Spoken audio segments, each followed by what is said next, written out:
सर्व शिक्षक बंधू भगिनींना नमस्कार। समग्र प्रगती पत्रकातील भाग ब संदर्भात 2-2 उपक्रमासह आपण ही मालिका बनवलेली आहे। इतर व्हिडिओंच्या लिंक डिस्क्रिप्शन बॉक्समध्ये दिलेल्या आहेत। समग्र प्रगती पत्रक कसे भरावे या मालिकेतील आजचा व्हिडिओ क्रमांक 12, विकास क्षेत्र 5.1 आणि यातील उपक्रम दुसरा याविषयी आज आपण माहिती मिळवणार आहोत। भाग ब, विकास क्षेत्र क्रमांक 5.1, विषय सकारात्मक अध्ययन सवयी। यातील अभ्यासक्रमाचे एकच ध्येय दिलेले आहे, CG13।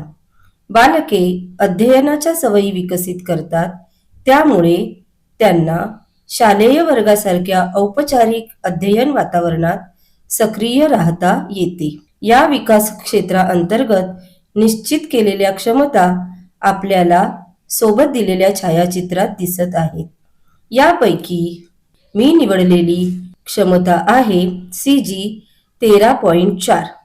वर्गखोली नियामके मनपूर्वक व समजपूर्वक नियामके स्वीकारतो आणि पालन करतो। मूल्यांकनासाठी घेतलेली कृती उपक्रम आहे भूमिका खेळ। हा उपक्रम राबवण्याकरिता आपल्याला मुलांचे लहान गट करून घ्यायचे आहेत आणि या लहान गटांमध्ये त्या भूमिकेचा अनुभव द्यायचा आहे। उदाहरणार्थ, ओळीत उभे राहणे, साहित्य वाटून घेणे। एखादी कृती जर आपण त्यांना करायला दिलेली असेल तर त्यातील साहित्य आपापसात वाटून घेणे। आपले जेव्हा गट केलेले असतात तेव्हा त्या गटात गोंगाट न करता आवाज कमी ठेवणे। मूल्यांकनासाठीचे प्रश्न। सगळ्यात आधी भूमिका समजली आहे का हे पाहणे। 2. प्रत्यक्ष कृतीतील योग्य वर्तन निरीक्षण करणे। आणि 3. सहकार्य आणि संयम याचे निरीक्षण करणे। आणि आता सर्वात महत्त्वाचा भाग, मूल्यांकन निकष संच म्हणजेच रुब्रिक। पहिली क्षमता आहे जाणीव जागृती। कामगिरी स्तर निर्झर अंतर्गत पहिला रुब्रिक आहे, योग्य अयोग्य वर्तन ओळखण्याचा प्रयत्न करतो।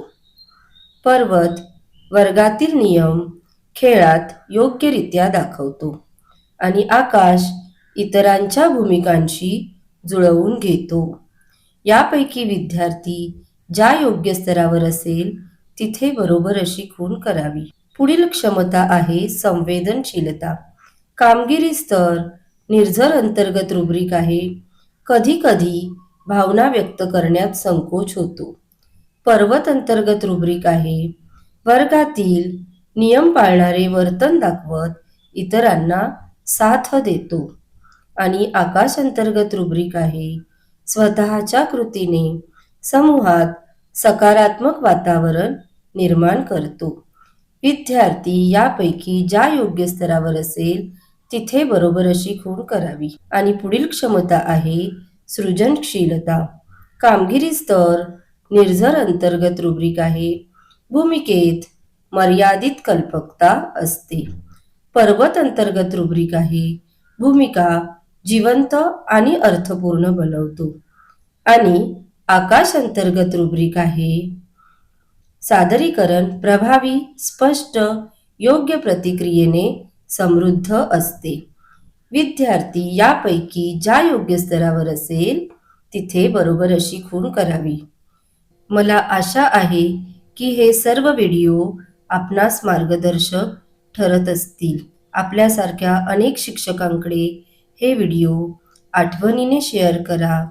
धन्यवाद।